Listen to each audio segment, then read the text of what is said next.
Muffin to pick a map versus AppleJuice. So this is actually going to be a fairly high level game because I believe AppleJuice is either Masters 1 or GM. And so, while I don't know who Muffin is, That's Lena. Lena Velvet, however you want to call her. Okay.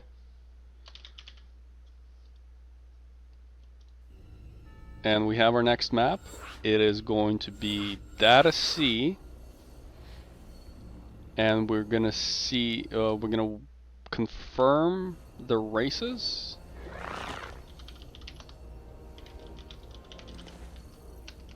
Are you joining, Mothra? Oh, did I not yet?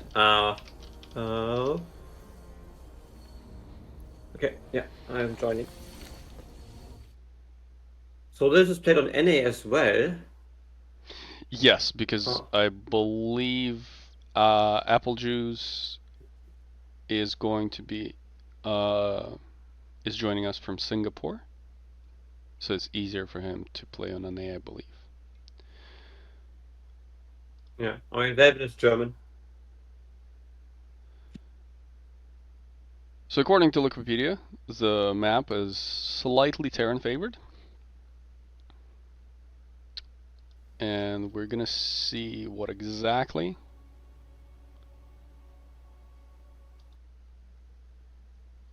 the players are gonna bring.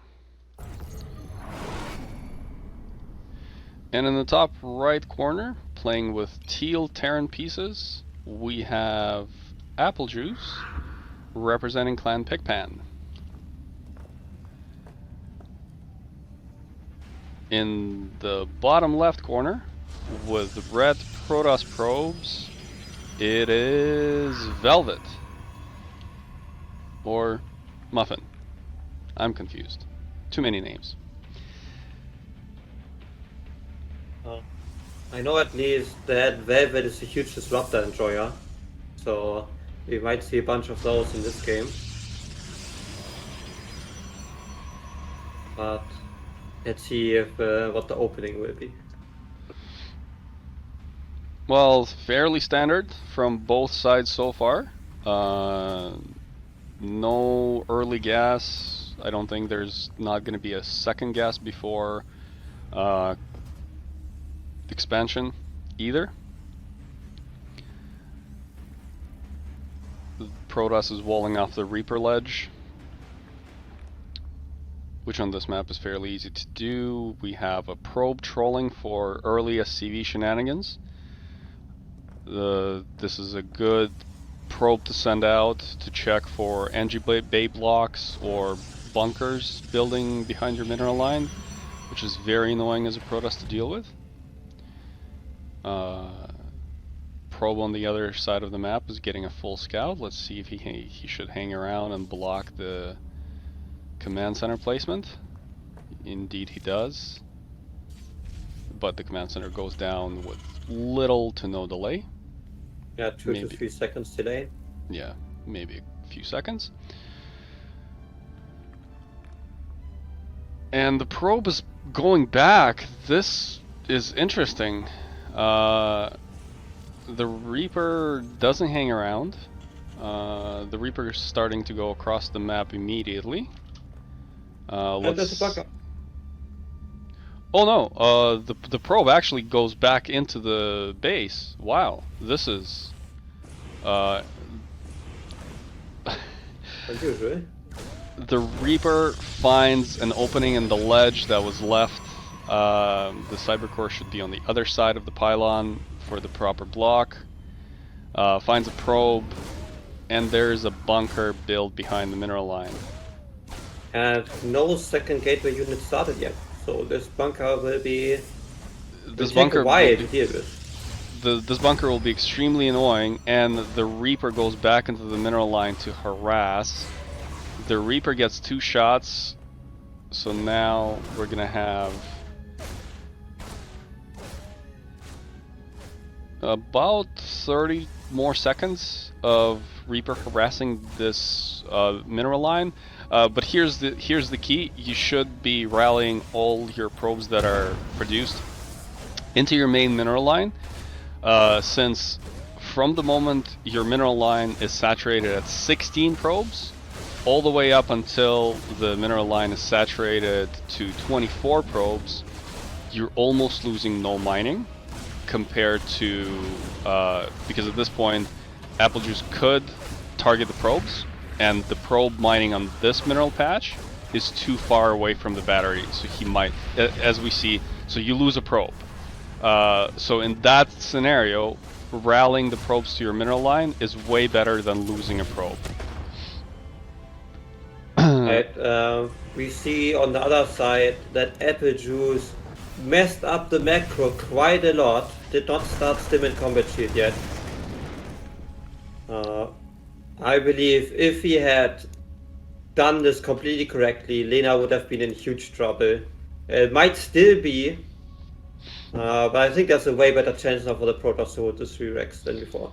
Yes, indeed. The tech choice of Stargate is not the best one to play.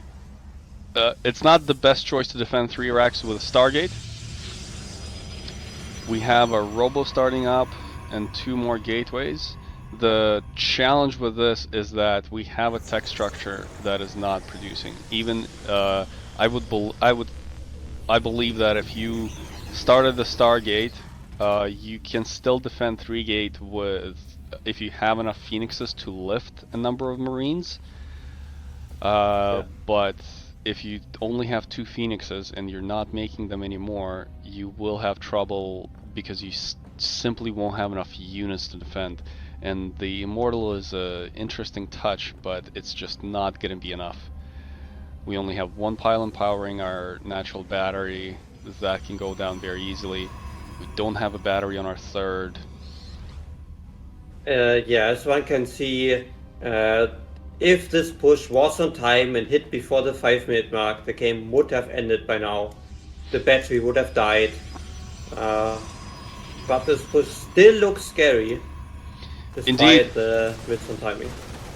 Indeed, at the very minimum, it is going to result in massive army damage to us and to Protoss, and cancellation of the 3rd, which is going to hurt Protoss in the long run a lot. Oh, that was a bit too fast on the overcharge, but I believe the Mortar with focus fire on the mortar does hold this push. Yeah, the push is held at the cost of a few Marauders. That is way overstemmed army. I think that the army should have just went straight for retreat. Losing 3 Marauders for cancellation of a 3rd is absolutely acceptable. It's actually great for Terran. Again, unfortunately, the 3rd was started a little late behind it. And the Terran opted to go for mines instead of lifting the starport on the factory reactor. So the Medivacs are really late this game, which is very good for Phoenix Colossus play. Because the main counter to Colossus are Vikings, and if you still have to get your Medivac count up 7 minutes of the game, it's gonna take a long time for you to start Viking production. Indeed. We don't have a Colossus in production though. Exactly as you predicted, our Protoss players opted to go for the Bulls of Doom, and we have the first one being chrono boosted right now. The problem with going Disruptors without Colossus or Storm to back them up is the intermittent nature of your splash damage. And if your opponent splits versus the first 2 balls correctly, then you have about 4 seconds where you don't have any damage, and Terran players do know that. So it's challenging to engage the army. However, we do have charge slots, and we do have the first ball sent out with barely 0 vision.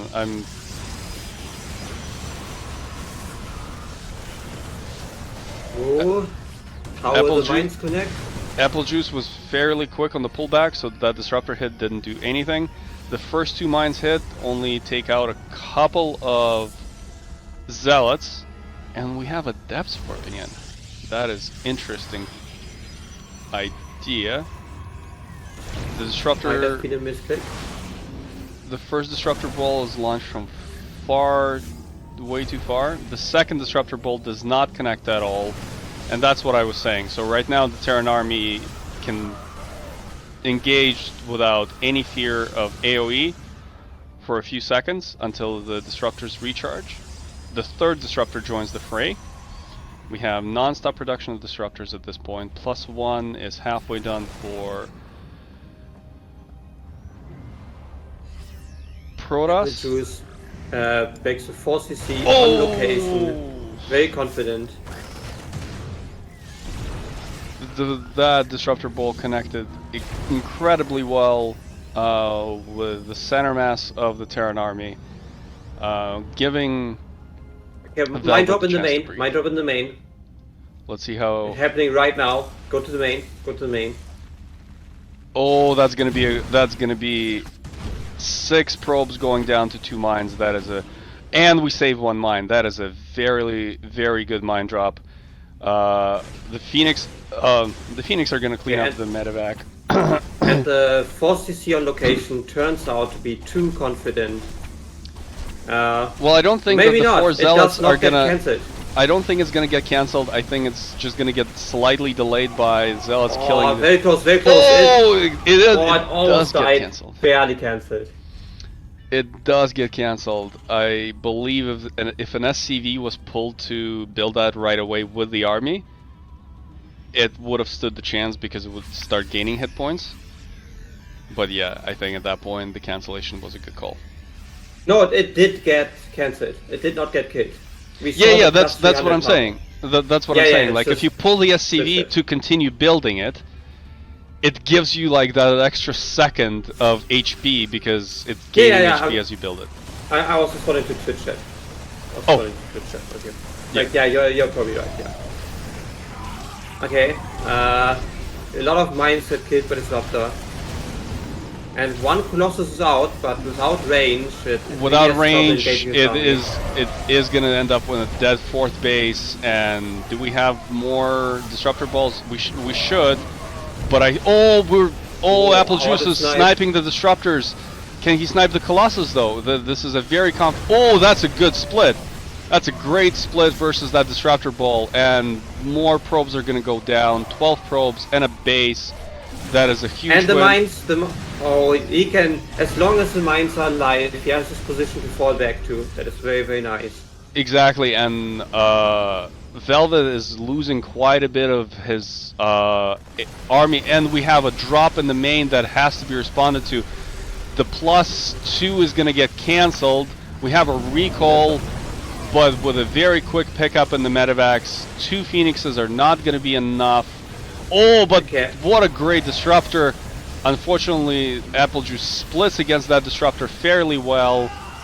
We still have quite a bit of Terran bio being chased 4 out. zealots have killed 8 work on our side of the map, but I think that's a bit too late to turn this game around. I believe that is true. 2-2 is about to finish for the Terran, and it's 4 versus 3 base. I believe that is true. Velvet is not even going to go across the map for a push.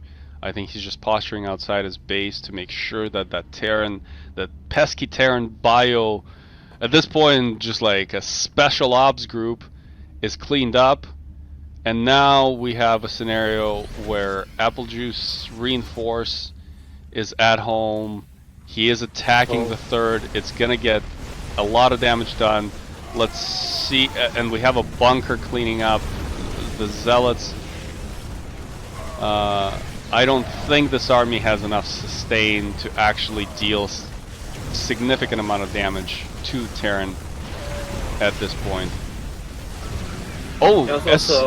SCVs are pulled. I'm not sure against 2 Colossus that's a smart call, because we have 14 SCVs I think dying. It's a good call this situation, because it's gonna allow him to hold eventually. Yeah, there was also a very nice move from AppleJuice on the other side of the map. He EMP'd the Nexus, so no recoil could be used. Oh, that is. And then he killed it. I'm kind of sad I missed that. And oh my god, that Splinter Cell SEAL Team 6 of Terran Bio killed 22 workers, killed a base, and nearly took out a natural mineral line. The only reason it didn't was that the Colossus popped out of Robo, and now it is looking very dire for the Protoss player, since we have Liberator range going on, we have full Terran production, reactor starport. I actually wouldn't mind seeing a second starport at this point, since we only have one factory. Having a second, like, higher tier structure at this point, making something, is paramount. We have a lone DT getting absolutely blasted by the planetary. And I think this game is about to end. Disruptors might be able to hold on for a little longer, but at some point it might become overwhelming. Yeah. So Velvet has only one disruptor shot left. Oh, another splinter group is selected and is going to pincer movement the Protoss army. Oh no. Okay. Yeah, that you was should just kill the base, kill the warplanes. That was a little bit of miss micro, but GG gets called, and AppleJuice wins the game. Yeah, it was very nice turn play. A lot of high level moves here. Well played both sides. I think that that was a fairly high level game, and